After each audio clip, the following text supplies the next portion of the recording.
নমস্কার হিরো হিরোইন্স, আশা করি তোমরা সবাই আছো ভালো। আজকে যে বিষয়ে কথা বলবো সেটা হলো ভারতীয় ব্যাংক।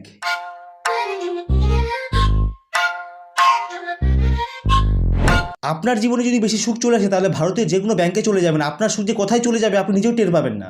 বলেন কি? আপনার যদি ব্যাংকে কোনো কাজ থাকে আর সেটা যদি সেদিনই হয়ে যাওয়া আর বর্তমানে পশ্চিমবঙ্গে সরকারি চাকরি পাওয়া দুটোই অসম্ভব। কারণ এরা সবকিছুতেই বলে আধার কার্ড দাও, আর যদি আধার কার্ড দিয়ে দাও তাহলে বলে প্যান কার্ড দাও, আর যদি প্যান কার্ড দিয়ে দাও তাহলে বলে ভোটার কার্ড দাও, আর যদি ভোটার কার্ডও দিয়ে দাও তাহলে বলে এগুলো আসলগুলো দাও। कौन है ये लोग? कहां से आते हैं? আর যদি সেগুলো পরের দিন নিয়ে যাও তাহলে বলে 2 কপি ফটো লাগে, ফটো এনেছো? আর তারপরের দিন যদি আপনি Aadhaar card, voter card, PAN card, original, xerox, 2 copy ছবি সব নিয়ে আসেন তাহলে বলবে যে কাজ করে সেই আসেনি। নাও এবার কি করবে, নিচে চুল ছিঁড়ে আটি করে বজা বান্ধ।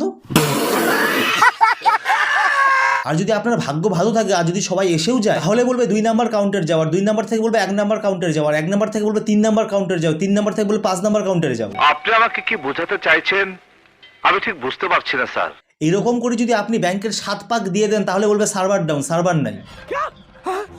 अरे मुझे चक्कर आने लग गया अब। এদের এই চলছে, এরা এই জন্যই বেতন নিচ্ছে। কি কোন কথা সত্য। কি আশ্চর্য কথা। সত্যি বলছি, ব্যাংকের যদি সার্ভার ডাউন হয় তাহলে যারা এত খুশি হয়, মানুষ হানিমুনে গেলেও বুঝি এত খুশি পায় না। মানে এটা কোনো কথা? আর সত্যি বলছি, যদি কোনো কারণে বয়স্ক দাদু বা দিদা চলে যায় তাহলে যারা এত হ্যারাসমেন্ট করে কি আর বলবো। তাহলে বলো। দাদু আপনি তো টাকা তুলতে পারবেন না, তখন দাদু যদি বলে কেন বাবা, আপনার তো ব্যাংকের বইয়ের সাথে আধার লিঙ্ক করা নেই, আগে আধার লিঙ্ক করুন। আর যদি দাদু ভুল করেও আধার কার্ড দিয়ে দেয় তাহলে বলবে দাদু আপনার তো ফিঙ্গারপ্রিন্ট ম্যাচ করছে না, আগে ফিঙ্গারপ্রিন্ট ম্যাচ করে নিয়ে আসেন। নিঃসন্দেহে তুই ঠিক কথা বলেছিস। আধারের সঙ্গে প্যান কার্ড লিঙ্ক, প্যান কার্ডের সঙ্গে ভোটার কার্ড লিঙ্ক, ভোটার কার্ডের সঙ্গে রেশন কার্ড লিঙ্ক, রেশন কার্ডের সাথে আধার কার্ড লিঙ্ক, এই করতে করতে অর্ধেক জীবন পার হয়ে গেল। কিন্তু আমার জীবনের সঙ্গে যাকে লিঙ্ক করবো তাকেই খুঁজে পাচ্ছি না। মাঝে মাঝে মনে হয় আমি বুঝি Aadhaar card, voter card, PAN card link করতে এসেছি পৃথিবীতে, কাজ হয়ে গেলেই চলে যাবো। এসব কি বলছেন আপনি? আপনারা একটা জিনিস লক্ষ্য করে দেখবেন, আমাদের কম বেশি সবার ব্যাংকের অ্যাকাউন্ট কিন্তু এসবিআই আছে। কারণ আমরা মনে করি এসবিআই হলো সবচেয়ে সিকিউর ব্যাংক। কি সাক্ষ্য প্রমাণ আছে তোমার কাছে? কারণ এসবিআই এর কর্মচারীগুলো লাঞ্চ টাইমে কাজ করে না, আর এসবিআই এর ইউপিআই বাকি সময় কাজ করে না। যেখানে এসবিআই এর কাস্টমারগুলো নিজের টাকা ট্রানজেকশন করতে পারে না, সেখানে হ্যাকারগুলো ঘন্টা ট্রানজেকশন করবে।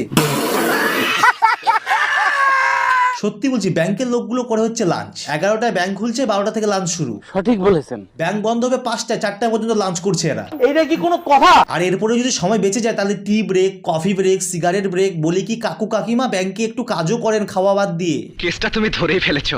কাম সেরা ফেলেছেন ভাই, আপনি কাম সেরা ফেলেছেন, একদম বাম্পার মারছেন। এবার আপনারা ব্যাংকে গেলে একটা জিনিস লক্ষ্য করবেন, প্রত্যেকটা ব্যাংকে একটা কর্মচারী থাকে যে প্রতিশ্রুতি করে যে আমি কোনো কাজ করবো না, তোরা যা করবি করে নি। হ্যাঁ হ্যাঁ আমি তো স্যার ব্যাংকে অ্যাকাউন্ট খুলবো। 5 নাম্বার কাউন্টার। স্যার ফ্যান কেন চলছে না? 3 নাম্বার কাউন্টার। তারপর এই মানুষটার জন্য যে গানটা তৈরি হয়েছে, এই তো জীবন যাক না কাস্টমার, যে এটা শুধুমাত্র মজার জন্য বানানো হয়েছে, কাউকে ছোট করার জন্য নয়। ভিডিও যদি ভালো লেগে থাকে ভিডিওটাকে অবশ্যই লাইক করুন, আপনাদের মতামত কমেন্ট করে জানান, আর ভিডিওটা সবাইকে শেয়ার করুন, আর চ্যানেলটাকে অবশ্যই সাবস্ক্রাইব করুন। দেখা হচ্ছে পরের ভিডিওতে। চাউমিন না মোগলাই, শুধু ভাত আর ডালের খিদে, সঙ্গে একটু পোস্ত বাটা, সর্ষে ইলিশ রেঁধে, বাজার থেকে কচি পাঁঠা আনলে পরে কেটে, এক নিমেষেই সাবার সবই পড়ার আগেই প্লেটে।